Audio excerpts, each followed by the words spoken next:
നയനയും ആദർശിൻ്റെയും നാളത്തെ പ്രൊമോ റിവ്യൂയിലേക്ക് എല്ലാവർക്കും സ്വാഗതം. അങ്ങനെ നമ്മൾ നയന അനന്തപുരിയിൽ നിന്ന് പോയതുകൊണ്ട് നമ്മൾ അഭിക്കും ജലജയ്ക്കാണെങ്കിൽ ഭയങ്കര സന്തോഷമാട്ടോ. ആ സമയത്താണെങ്കിലും നമ്മൾ അവന്തികയാണെങ്കിൽ വന്നിട്ട് ചോദിക്കുന്നുണ്ട്, ഇവിടെ ഇപ്പോൾ ഒരു മരണ വീടായിട്ട് കിടക്കുക, എല്ലാവരും ഭയങ്കര സങ്കടത്തിൽ ഇരിക്കും, അപ്പോൾ നിങ്ങളൊക്കെ പോയി അവരെ സമാധാനിപ്പിക്കുന്നതിന് പകരം ഇവിടെ ഇങ്ങനെ സന്തോഷമായിട്ടൊക്കെ നിൽക്കുകയാണെന്നൊക്കെ ചോദിക്കുന്ന സമയത്താണെങ്കിലും നമ്മൾ അഭി പറയുന്നുണ്ട്, അമ്മ ഇവിടെ അടുത്തൊരു കാര്യം പറയല്ലേ, ഇവളാണെങ്കിൽ എന്ത് വേണമെങ്കിലും മുത്തശ്ശിൻ്റെ അടുത്ത് ചെന്ന് പറഞ്ഞു കൊടുക്കുമെന്നൊക്കെ പറയുന്നുണ്ട്. നമ്മൾ അവന്തികയാണെങ്കിൽ നമ്മൾ അഭിയെടുത്താണെങ്കിലും ജലജയെടുത്താണെങ്കിലും ദേഷ്യപ്പെട്ടിട്ടാണെങ്കിലും പോകുന്നുണ്ട് കേട്ടോ. അപ്പോഴത്തേക്ക് എല്ലാവരും കാണിക്കാൻ വേണ്ടിയൊക്കെയാണ്. അപ്പം നമ്മൾ അവന്തികയാണെങ്കിൽ ഇപ്പോൾ അവരുടെ അടുത്തൊക്കെ ദേഷ്യപ്പെട്ടിട്ട് ഇപ്പോൾ അവരെ വിശ്വസിപ്പിക്കണ്ടേ, അപ്പോൾ അതിനൊക്കെ ആയിരിക്കും ഇങ്ങനെയൊക്കെ അവരുടെ അടുത്തൊക്കെ സംസാരിക്കുന്നത്.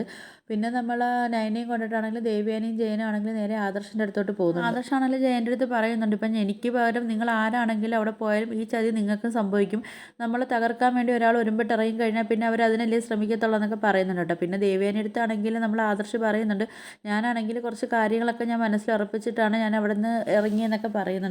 എന്നിട്ടാണെങ്കിൽ ആദർശ് ദേവ്യാൻ്റെ അടുത്ത് പറയുന്നുണ്ട്, എന്നെ സഹായിക്കാനാണെങ്കിൽ കല്യാണിയും ഉണ്ട്, കിരണും ഉണ്ട്, പിന്നെ അതുപോലെ നന്ദും ഉണ്ട്, ഇപ്പോൾ ഇവളും കൂടെ വന്നില്ലേ, അപ്പോൾ പിന്നെ കുഴപ്പമില്ല, ഇനി എല്ലാ കാര്യങ്ങളൊക്കെ നമ്മൾ തകർക്കാൻ ആരാ ശ്രമിച്ചതെന്നൊക്കെ എന്തായാലും അന്വേഷിച്ച് കണ്ടെത്തുമെന്നൊക്കെ പറയുന്നുണ്ട് കേട്ടോ. എന്നിട്ട് പറയുന്നുണ്ട്, എന്തായാലും അത് ആരാണെന്ന് കണ്ടുപിടിക്കണം അമ്മ, അല്ലെങ്കിൽ ശരിയാവത്തില്ല എന്നൊക്കെ ആദർശാണെങ്കിൽ ദേവ്യാൻ്റെ അടുത്ത് പറയുന്നുണ്ട് കേട്ടോ. അപ്പോൾ ഇതൊക്കെയാണ് നാളത്തെ പ്രൊമോ റിവ്യൂ ആയിട്ടൊക്കെ കാണിച്ചിരിക്കുന്നത്. അപ്പോൾ നിങ്ങൾക്ക് എൻ്റെ വീഡിയോസൊക്കെ ഇഷ്ടപ്പെടുകയാണെങ്കിൽ ഒന്ന് ലൈക്ക് ചെയ്ത് ഷെയർ ചെയ്ത് സബ്സ്ക്രൈബ് ചെയ്ത് കൂടുതൽ ബെല്ലൈക്കൺ എനേബിൾ ചെയ്തൊന്ന് സപ്പോർട്ട് ചെയ്യണേ.